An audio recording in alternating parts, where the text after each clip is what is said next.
Dalam Islam diajarkan bahwa kita harus senantiasa saling peduli dan tolong-menolong dalam kebaikan antar sesama manusia yang dikenal sebagai akhlak.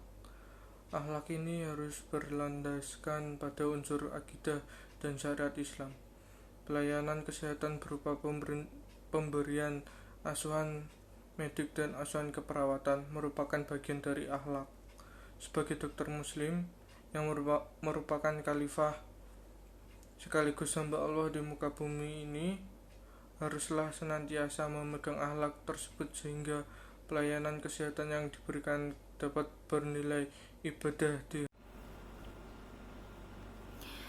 Sifat yang harus diteladani dari seorang dokter muslim dalam kitab Risalah ila At-Tibbi al-Muslim diantaranya adalah yang pertama, kita harus memiliki sifat ikhlas dalam menolong sesama manusia.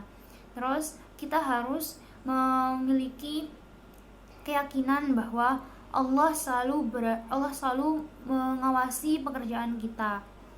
Nah, dengan rasa ikhlas ini, insya Allah kita akan mendapatkan motivasi untuk mendapat pahala.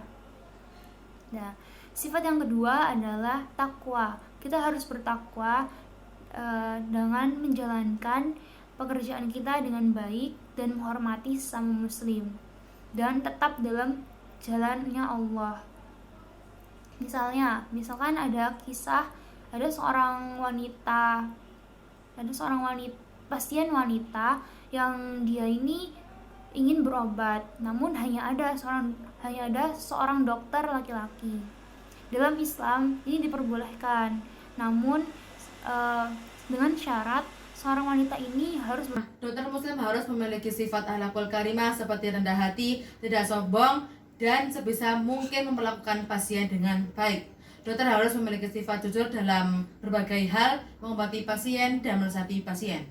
Paham ilmu agama. Dokter setidaknya harus memahami bagaimana hukum untuk kegiatan-kegiatan medis seperti bayi tabung, transplantasi organ, donor darah, dan lain-lain. Yang memang banyak orang awam yang tidak mau melakukannya jika bukan dari segmen muslim. Seorang dokter harus bisa meluruskan pandangan orang tersebut yang sebenarnya.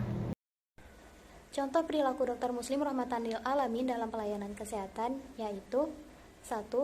Peran menghadapi masa kritis pasien, seperti mendukung pasien dengan aspek spiritual agar tetap bertahan, ikhlas, sabar dalam menghadapi penyakitnya. Membimbing pasien saat melewati sakaratul mautnya, karena masih banyak pasien yang sedang kritis tapi tidak ada keluarga yang untuk memandu pembacaan syahadat untuk terakhir kalinya.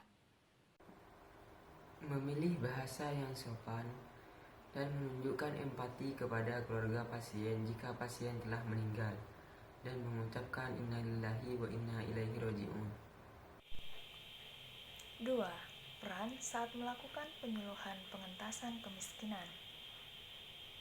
Melakukan penyuluhan dengan ikhlas dengan tujuan mendapat ridha Allah Subhanahu wa taala. Berniat untuk membagi ilmu karena. Nomor 3, peran saat melakukan tindakan medis. Contohnya yang pertama yaitu mengangkat janin jika membahayakan kesehatan ibu atau janin itu sendiri. Contohnya bayi ektopik. Peran dalam menasihati pasien. Menasihati pasien dengan cara yang baik dan tetap menyinggung peraturan agama yang sesuai.